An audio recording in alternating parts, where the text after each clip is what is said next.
নমস্কার বন্ধুরা, আমি একটা নতুন রেসিপি নিয়ে আপনাদের সামনে রেসিপিটা করে দেখাবো। দেখুন বন্ধুরা, এটা বাঁশের কুড়া বলে কেউ, বাঁশ করো বলে, বাঁশের পোয়াও বলে কেউ। আমি আজকে এই বাঁশটা রান্না করে দেখাবো। এটা আমি এখন ভালো করে ছুলে কাটবো, কেটে সুন্দর করে তারপরে রান্না করবো।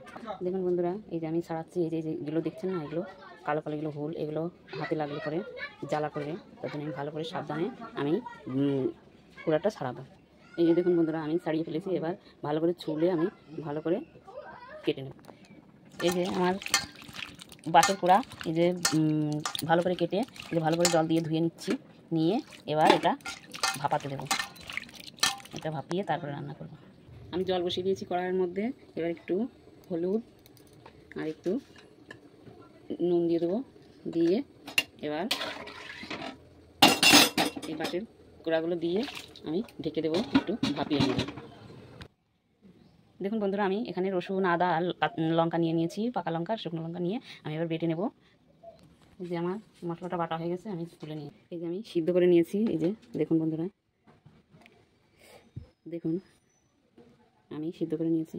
আমি কড়াই বসিয়ে দিয়েছি, একটা ভাজা মশলা তৈরি করব। এই যে এখানে ধনে, গোটা গরম মশলা, দুটো শুকনো লঙ্কা, জায়ফল, জয়িত্রী দিয়ে এবার আমি একটু মশলাটা তেলে নেব।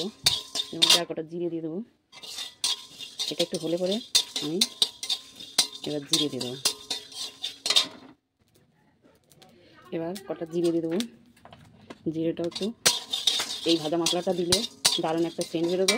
আপনারা দেখুন, আমার এই ভিডিওটা ভালো লাগলে আপনারা লাইক, কমেন্ট, শেয়ার করবেন বন্ধুরা। এই যে আমি পাটায় ভাজা মশলাগুলো বেটে গুঁড়িয়ে নেব।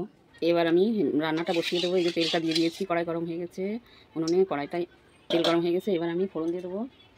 এই যে কটা জিরে আর দুটো তেজপাতা। এবার এই যে কুচিয়ে রেখেছি পেঁয়াজগুলো দিয়ে দেবো। পেঁয়াজগুলো এবার দিয়ে ভালো করে একটু ভেজে নেব। পেঁয়াজটা আমার ভাজা হয়ে গেছে। এবার আমি রসুন আর আদা বাটাটা আর লঙ্কা বাটাটা দিয়ে দেবো।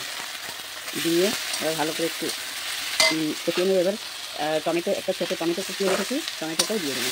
এবার ভালো করে আমি একটু কষিয়ে নেব। তারপর দিয়ে দেবো স্বাদ মতো লবণ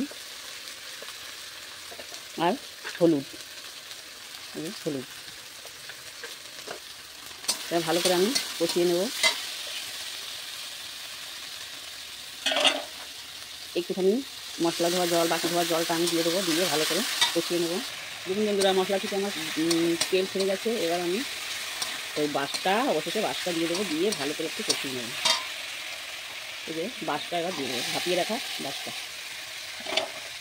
দিয়ে এবার ভালো করে কষিয়ে নেব।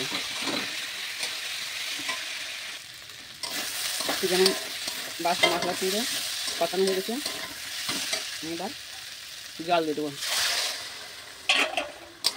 জল দিয়ে একটু ঢেকে দেবো। দেখুন বন্ধুরা, আমার তরকারিটা হয়ে গেছে, এই রেসিপিটা হয়ে গেছে। এবার আমি যে ভাজা মশলাটা করেছিলাম, সেই ভাজা মশলাটা আমি সেই পাটাটা আমার ভিজা ছিল, তো ওটা আমি জল দিয়ে বেটেছি।